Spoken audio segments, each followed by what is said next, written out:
4 here. But Glaive playing so aggressively.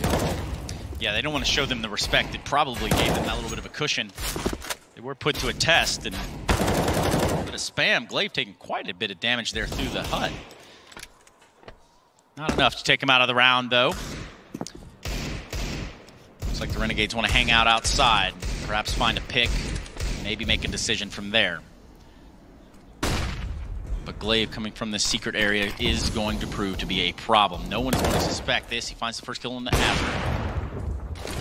Renegades will now rein in as they start to close in on that of the Renegades. There's not a whole lot that they can put together here with these 3 Deagles.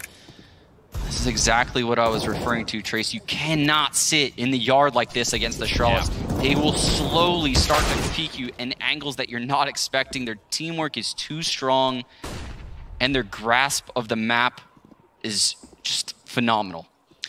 It is that, Mr. Gares. Jacob and JKS with the 2 Deagles and 40 seconds left on the clock.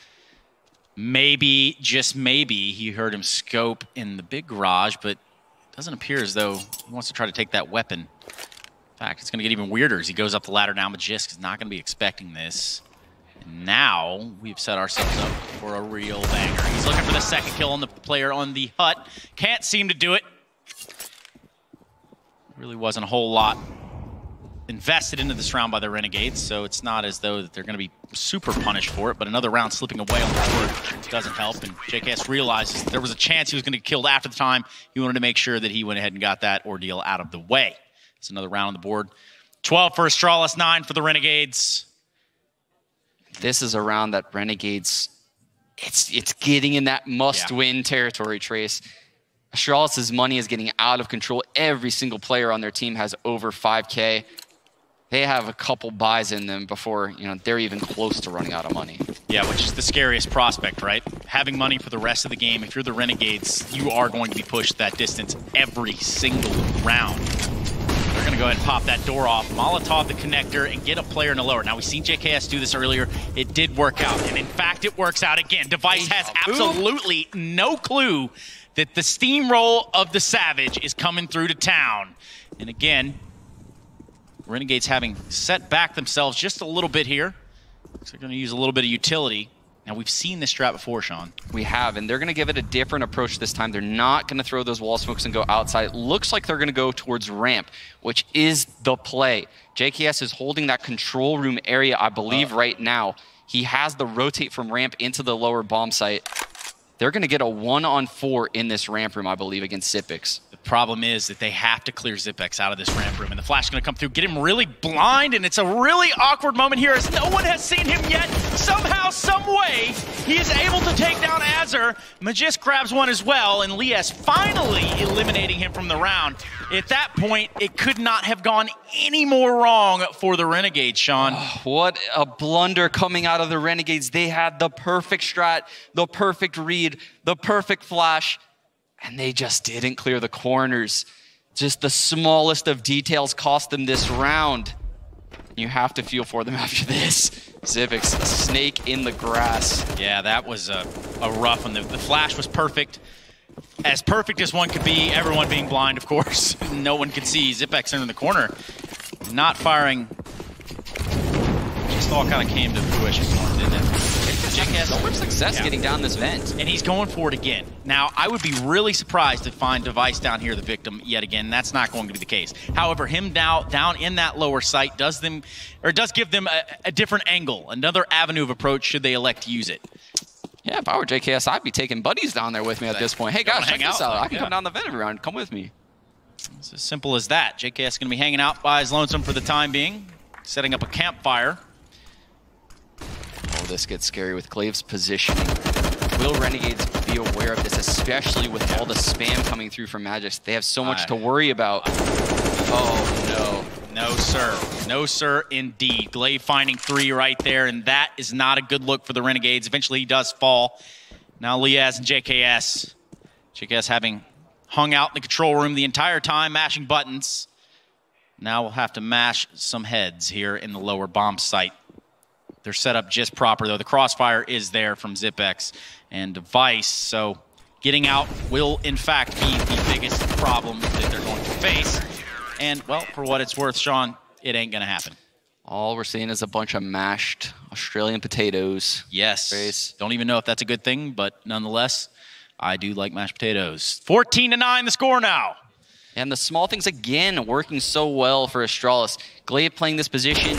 Everyone plays this position, right? But he has someone from heaven just shooting all of those shots, making the T's worried that it's not in their heads that there could be a second CT there, and that's what nets Glaive 3 kills right there. It is remarkable that JKS has been able to get down there with succession so many times. We've seen him punish Device, I think, 2-3 times minimum. Don't think he's going to make it down there. Yep. I think they're on to you, bud. Molotov coming out there onto the vent will prevent JKS from finding that ease of access into the lower site. Looking like a set piece here from the Renegades.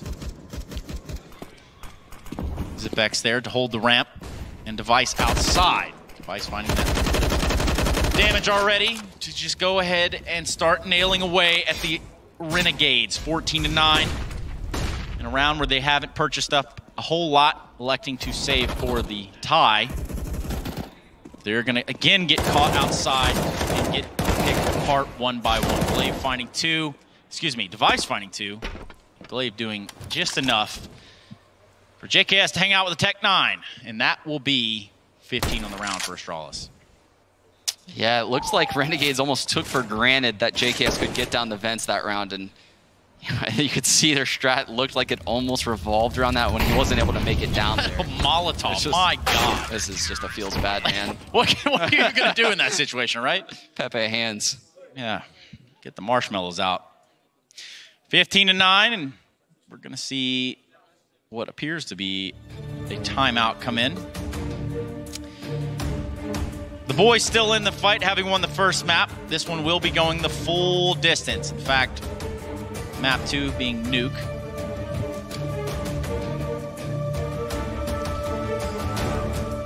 That would be the current problem child here for the Renegades. We're going to have to buy all into this round. And in doing so, hope for the best. Expect the worst, hope for the best, and see what happens in the middle, Sean. You know, that's a motto we can all live by, Trace. Maybe yeah, maybe. Maybe more so some than others. Yeah, it looks like, to me, it's Astralis has figured out what it is going on here. As soon as they put a stop to JKS getting down to lower, that really did put sort of a halt into taking Device out of the round early on. And that shot with Dupree there is going to, in fact, begin. And yes, you're right. It looks like they've solved the riddle of JKS getting down that vent. It's not making it down there anymore. Third map being Inferno, everyone. So if you're just tuning in, you've picked the opportune time to see a clash. A team that has, in fact, become Titans. And I don't mean that in French sense. Liaz finding success here. It was the only kill from the side of Renegades in this round. And just being the lesser. Now, fighting for a lifeline in this upper site will be Azur. You would have to do something miraculous, and that is just not on the cards. Astralis bouncing back 16-9 here onto Nuke.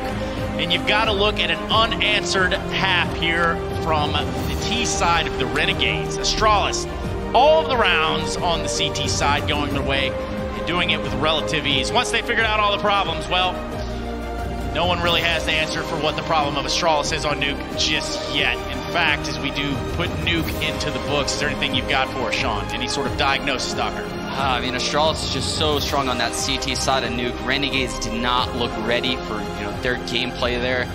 I thought they had a very good opening half. They showed a lot. Yeah.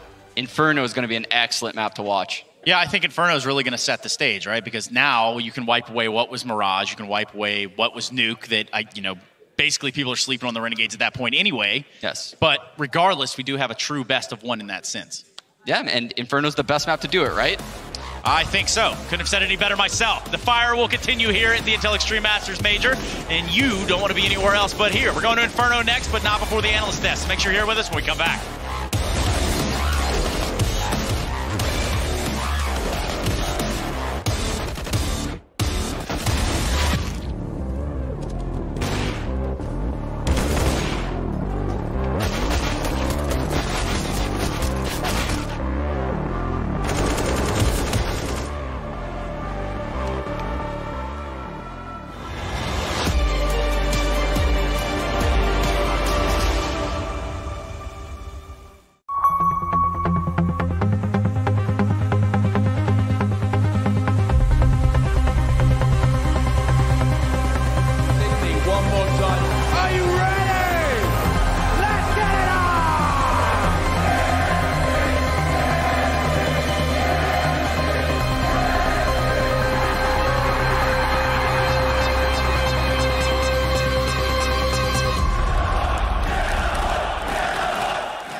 All eyes are on you.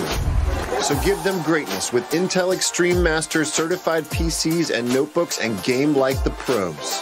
When you see the unique IEM certified stickers on the outside, you'll find high-grade components with Intel Core i5 and i7 processors inside. Every purchase includes in-game content and supports the prize pool of Intel Extreme Masters. Game like a pro, because the world is watching.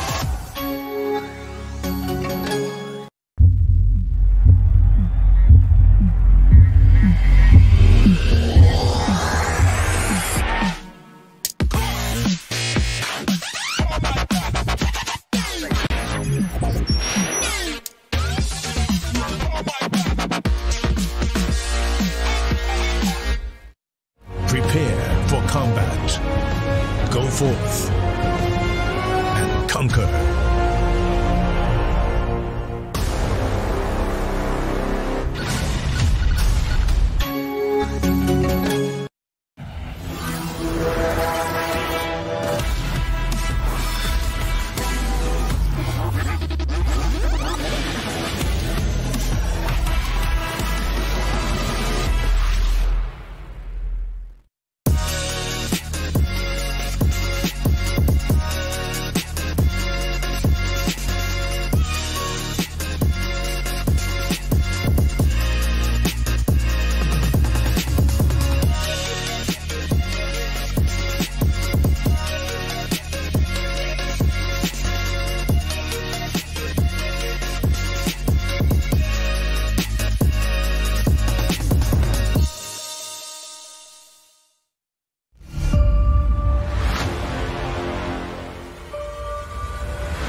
Intel Extreme Masters is brought to you in part by Intel, Vodafone, Acer Predator, Mountain Dew Amp Game Fuel, HyperX, Bedway, and Pay Safeguard.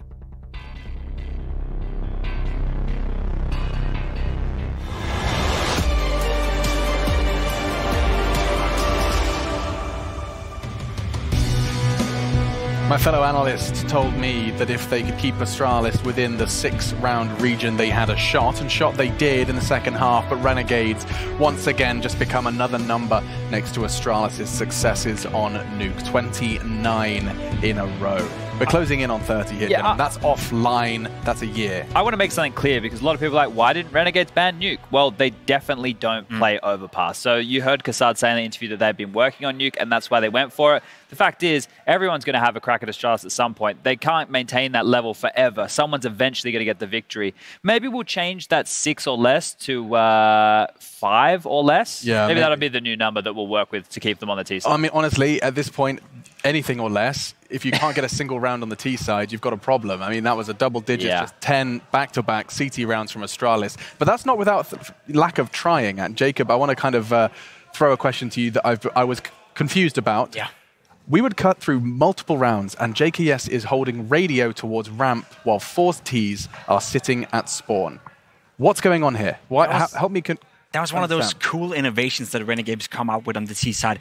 It's like on Mirage where you have that mid control that is constantly being fought for. You also had that going on Nuke with the door system. Now you can get out of the door and you can get down to the winds if you use this set or the right set of grenades, the right set of Molotovs and all flashes for that matter as well. Now this time around Renegades had a clear idea what they wanted JKS to do. They wanted him quick down to the vents and then into the window area. Not for him to get the kills, but simply to make sure that Astralis didn't have that passage, so to speak, to rotate through. You saw Device a few times being caught off guard as well, just running down there, getting his way up towards the secret area, but he was just faced by a JKS ready and waiting for him. So that was a cool little innovation for him, but that said though, we saw him down there 3 or 4 times. It didn't lead to any round wins. They weren't able to capitalize of it. So the idea in itself is very cool. Yeah. They need to find out a way to actually make something out of it. It might work versus another team that's not Astralis because they didn't look rattled by it. It wasn't like, oh, he's under now, we need to go chase him and make sure he can't be a nuisance. They're like, we know where he is. He's contained and he can't do any damage. But that must be so terrifying for teams that aren't Astralis because you suddenly not only are focusing on the execute that's likely about to be thrown into the A site with smokes and flashes, it's also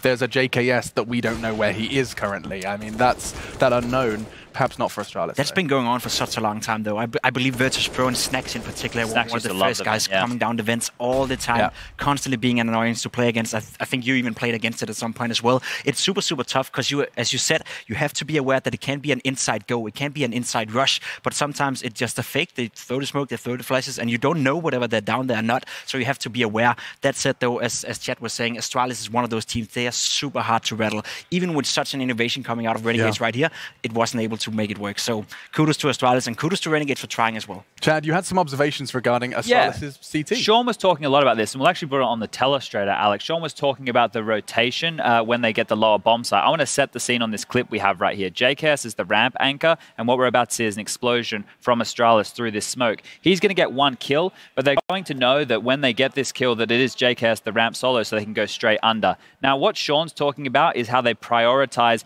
taking that window room. We're going to take a look at how they use the basic utility after this frag goes down. They go straight into the ramp take. You can see here on the radar that they're very quick on taking under, knowing it was JKS who made that kill. And now it's going to open up and you'll actually see this utility. They're going to throw a lot of nades into the window room. One of the things I want you to focus on is that Molotov, and then it's going to be a smoke towards the door. Now, the reason they do that, we're going to actually take a look at the map of lower right now. The reason that they go for this, right, so we're going to see the Molotov is going to land here on the stairwell. That means when they jump on in, now they just have to worry about securing this. When the Molotov clears, they can take the next jewel. Why is this important? Because now the CTs only have one avenue to rotate through. That's secret or coming down the vent into the gauntlet or from ramp. Now, the main way to get back into the bomb site has just been cut off. They can't actually go through the window. They can't go through the doors. And this little door here has been smoked off so they can get the bomb down with ease. That completely disabilitates the CTs. They're not able to rotate back in and makes it very difficult. And that's why Astralis likes to prioritize that part of the map. Unlikely a brainchild of 2 men, Zonic and Glaive. And actually one of them took a moment in between this series, and it has been a big series, of course, not forgetting Mirage, to catch their breath with Frankie. Let's go ahead and hear that interview before we jump into our third map. I've just grabbed Glaive, and I'm wondering how you guys got your head back in the game after that first map loss. What happened? Yeah, so we knew we had tried to play Mirage so many times, and we had tried to get a really good start on CT, and we get a lot of rounds, and then we go into the T side, and like we're not playing that bad, but still we're not like hitting the A level that we should right now. Yeah, hopefully it will get better. Glaive, are you telling me you're contagious? I'm not contagious, but I just really wanna go through today. Then we have 6 days off, I think so, and then maybe people can get fresh again. Well, I still need to work the next few days, so I think I'm going to get you go and do your team talk because I don't want to get ill, but I do want to see some excellent Counter-Strike. So good luck, Glaive. Let's head back to the desk. Yes, that is the plan. There we go. You can see Dupree on your screens as well. Lots to focus on and lots going on behind the scenes for Astralis. Well, that team huddle, it's just going to be spreading Zonic's flu amongst the rest of the team. At least they're keeping it contained to the team. Yeah, jokes aside, though, we do have to focus on lessons learned, and a bit, albeit quickly. Glaive saying that they're just not feeling up to their usual selves. No, and I think, you know, you can see that in the way they play. I think that the star players of the team are not as dominant as usually are, and Renegades are playing well. I mean, they are pressuring them and pressuring the right buttons, so to speak. I think Renegades have a great on that new game as well. They were able to put a lot of pressure on towards Astralis. You were thinking to yourself after that 9-6 half, had they won the pistol on that T half, you know, that could have spun out of control for Astralis. So there was definitely moments where you thought to yourself, all right, there's a chance here for Renegades. But that said, though, Astralis, even on a C level or B level, is still a force to be reckoned with. So again, coming into Inferno, Renegades have to play the absolute best brand of Counter-Strike. Otherwise, it's going to be a tough one. It really is incredible, just with Device on screen. Glaive reminding us that he's still struggling with his health issues. The fact that he does it again, 50 frags across the series so far, top of the scoreboard for Astralis, it is just testament to how powerful that man is, not only just with the AWP, but in the server in general. We venture into Inferno now, of course, limited time, but expectations. If Renegades were to do the impossible, Chad, Renegades have already exceeded expectations in my book, right? And we can see that Astralis aren't playing at 100%, and Renegades are playing close to their peak. If they can continue that up in this match, that's fantastic. But just quickly, Astralis on land with this roster, 39 wins on Inferno to 10 losses. It's a strong map for them. It's their most played map. It's going to be very difficult for Renegades to be able to rattle them, especially in this environment, especially after they've got Nuke in the back pocket. This just becomes a best of one now, and Renegades have to start on the T side. Impending Astralis victory. And it's up to Renegades to change our mind. Jacob, your final thoughts? Just to back that statistic up, Chet was throwing out there, I think Astralis have only lost once the past 3 months, and that was against MIBR, which was at the ECS Finals Season 6, I believe. So that's a long time ago. Otherwise, they've been clean sweeping it. They won 14 out of 15 Inferno matches. So for Renegades to win this one, they have not only to play the best brand of Counter-Strike we've seen, they have to exceed that and play even better. Has to be the very best Counter-Strike Renegades have ever brought if they want to do what many consider impossible. A best of 3 versus Astralis at the major, no less. It's gone to 3. Renegades Astralis with Sean Gares and Trace. Thank you very much, fellas. Yes, the deciding map being Inferno, and the Renegades have pushed this one to the edge. Now Astralis, being the powerhouse that they are, they're going to have to get in here and set a precedence early on, which certainly they are trying to do that. Starting out on the CT side here in this third map of Inferno. Sean, we heard the desk talk about the statistics, the odds that are Astralis leading into the Inferno matchup. Now, if you were to tell me that Astralis can be beaten on this map, would you be lying? They can be beaten. Na'Vi has proved that several times, actually. But it is very difficult. And it should be very difficult. It is Astralis after all. Renegades here on the T side, just looking to get into this A bomb site. Trying to get a little bit of wrap control, but now finding that smoke to be quite impossible wall to pass through. They have elected to go through it. That's the rotator. They're making the correct call here. They're going to the B bomb site.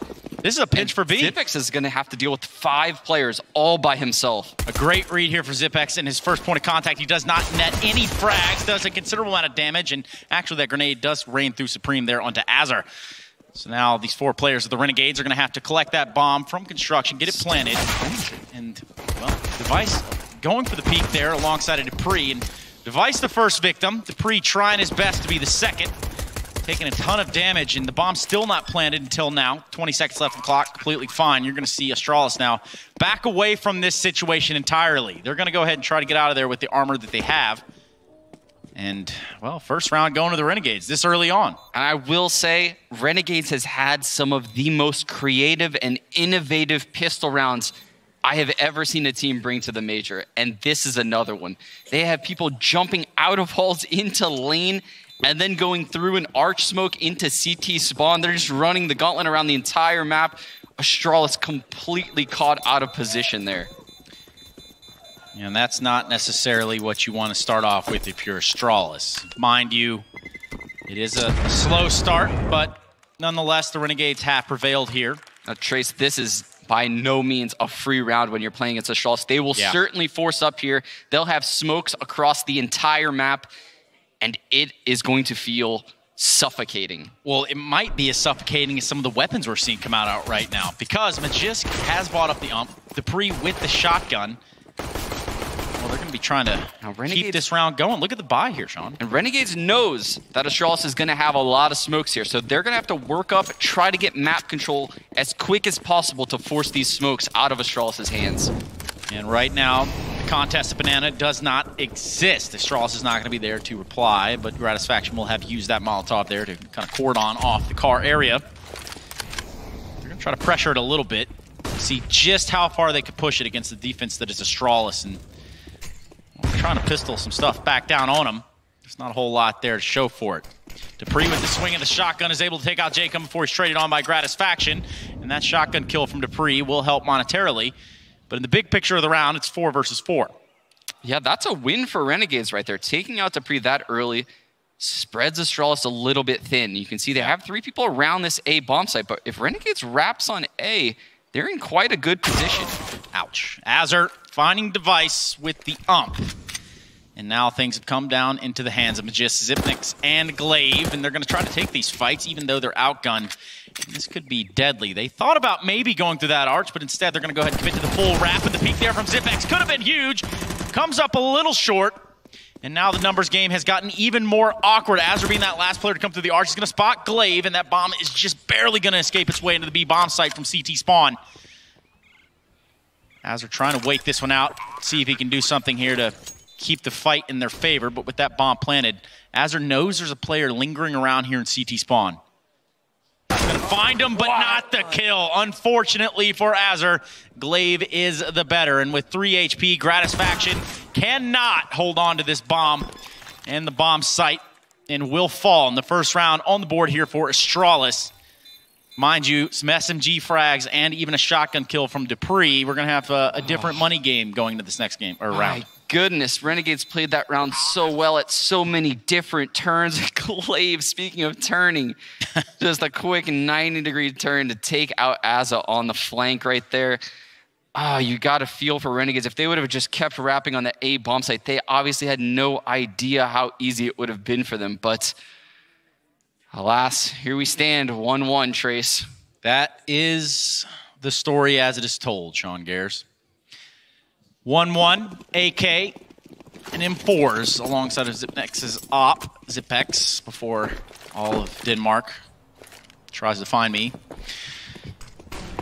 Yeah, the boys, no weaponry at all. There's a couple upgraded pistols here, and that's going to be a Deagle and a P250. Gratisfaction with that Deagle. He's going to have to find something from a distance with it. And right now they're setting up in mid to perhaps take that fight, having been pushed off Banana. There is a smoke down there, and it's starting to fade, but this grenade's going to be pretty big and a lot of damage done onto him as well. I think we're going to see a lot of grenades like that in Banana throughout this match, Trace. Zipix and Glaive are kings of controlling that area, always peeking and prodding down, using their utility to perfection. There is only one king of Banana, and that's not even in play today. So, Glaive trying to swing here in middle, and he would have had quite the present for himself. Instead, he's setting up the bait there for Dupree.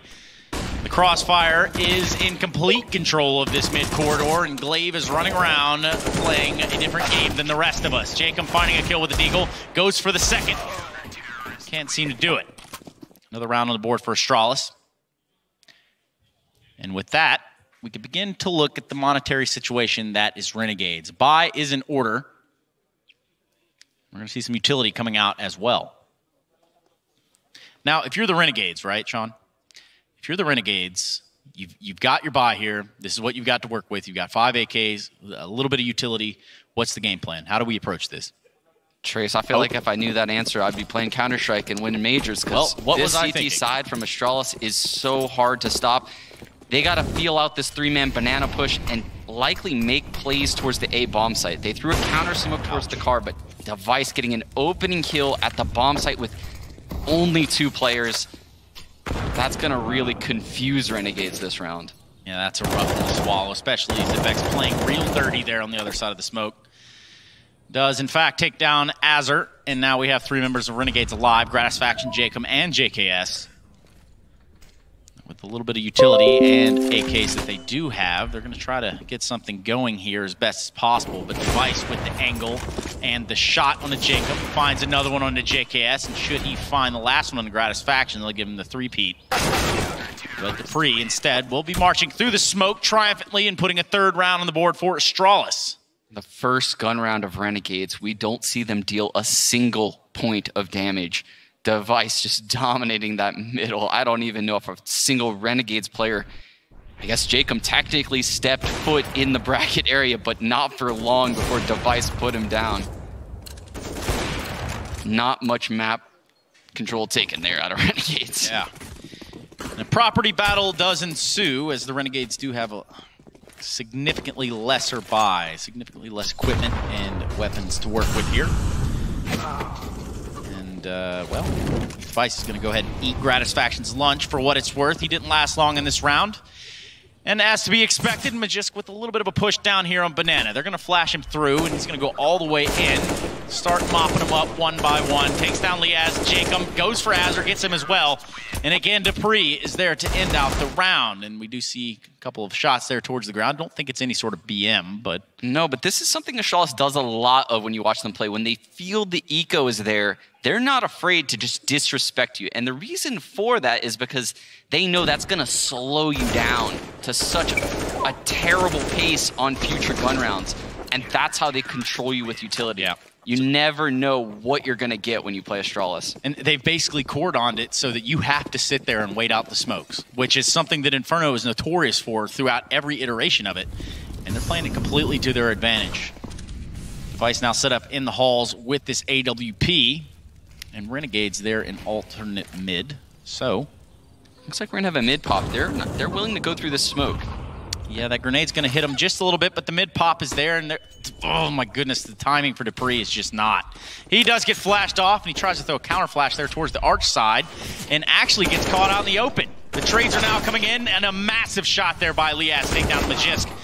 And what has been a trade of affairs here over towards the A site. They have elected to stick around, and the rotation from the B players is on. Device in this pit with the AWP.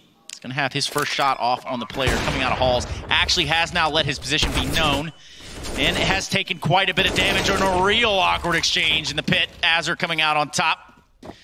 And now with the bomb planted, it's up to Zipex and Glaive to get back in this bomb site. He's going to pick up that Molotov. And he does have a smoke, but JKS does have the angle. Zipex with not much to work with here, nor HP. I don't see a world where he goes for this, and, well, for the rest of the Renegades, they've got to start to back out. He's going to cause a little bit of damage on his way out of the door, but that's a second one on the board for the Renegades. I love the approach coming out of Renegades right there, showing that they're not willing to just respect the smoke grenades of Astralis early in this match. Astralis no longer can cheat people around the map and feel confident about it because now Renegades is willing to, you know, take those risks. Indeed. And for the second one on the board on the Renegades, it's going to be a struggle to keep putting them on top of that.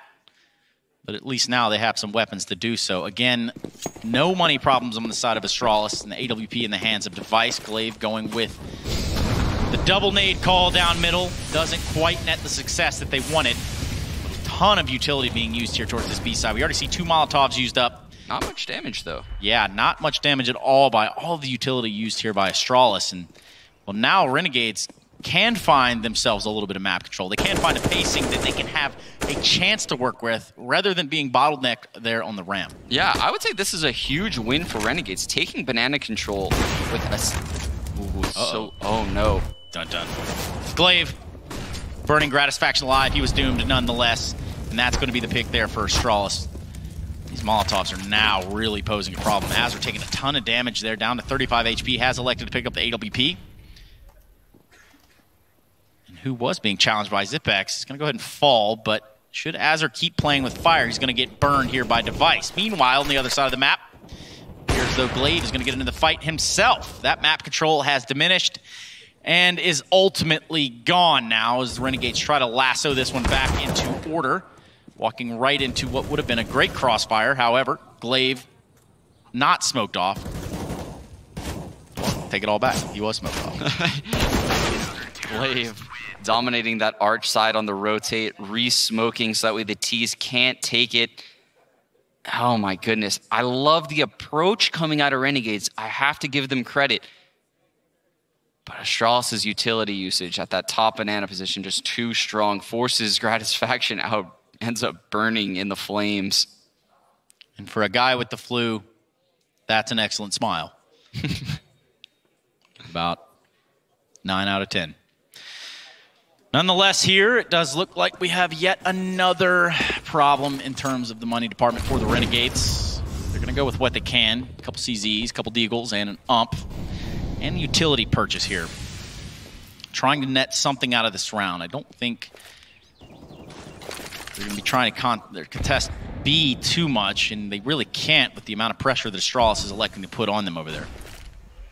Now, yeah, this is yet another round where Renegades gives up banana control. Last round was one of the first rounds we saw them fight for, and they were very successful, quite honestly. Here they go back to this A hit, and I think they're, based on the guys staying bottom banana like this, they might try to split into spawn. Again, well, I mean, it had worked for them in that opening round. They're going to run right into Zipex here. Finds 1-2. Can he grab a third? They're going to try to peek him, and he does indeed. Tries to pull out that Deagle. Can't seem to do it for the fourth. JKS is eliminated not long after that. Liaz left all on his lonesome, having worked all the way up banana. And almost in vain, considering the bomb is down there towards the arch side. He knows that there's a player lingering around over here at B. And, well, not a betting man, but if I were, I would say that the odds are highly stacked against this young man here. I'm not even sure if he could run and grab the bomb and get back, Trace, so I'm going to go ahead and side with you on this one. That's right. And you can side with another round of Astralis on the board. Now bringing it 6-2. The show of force is currently on full display here. We're not at an air show, but Astralis to the stars. Look at that. And it's just, he knows it too. He almost gets the Deagle out to finish off the deal. But almost had that last kill. Almost only counts in horseshoes and hand grenades, so I've been told. But, you know, sometimes people make things up. Sometimes people fib about things. Mid-aggression here from Dupree. He's had enough, and for what it's worth, he's going to run into a Renegades that have 0 armor, 0 weaponry, 0 utility. It's just a matter of time. Now, they have found a kill on a Magisk, so it's not bad, all things considered, but the money is stacked too high for it to really even come into a factor here, and they're just going to get cleaned up on their own ramp. Now, this is a strange situation. They've already pushed down Banana, and I think they now know that Jacob is just hanging around on the ramp. 7 on the board for the Astralis side, and things are starting to appear back in order with the simulation. And this is exactly what I was referring to earlier, where if Astralis knows that you're ecoing, they're willing to make those risky plays. They're willing to push down mid, push down banana aggressively, take fights in T-spawn, take fights in alt mid, in the apps. They're willing to lose that one person for the sake of the plot of them bogging you down the next round. Yeah, and it's basically an uphill battle no matter what here for the Renegades. You just look at the economy over on Astralis, it's pretty disgusting to try to mount something against that when you're barely scraping together buys every round, when you're barely getting anything even remotely close to be considered map control. They've got stacks on deck for days, Trace. Stacks on deck, but it would appear as though the war drums getting banged away over there by Astralis, much of Travis Barker beating them out. And now they have elected to go with a buy. So that little bit of utility is going to have to do something here. It's going to have to slow down this Astralis snowball.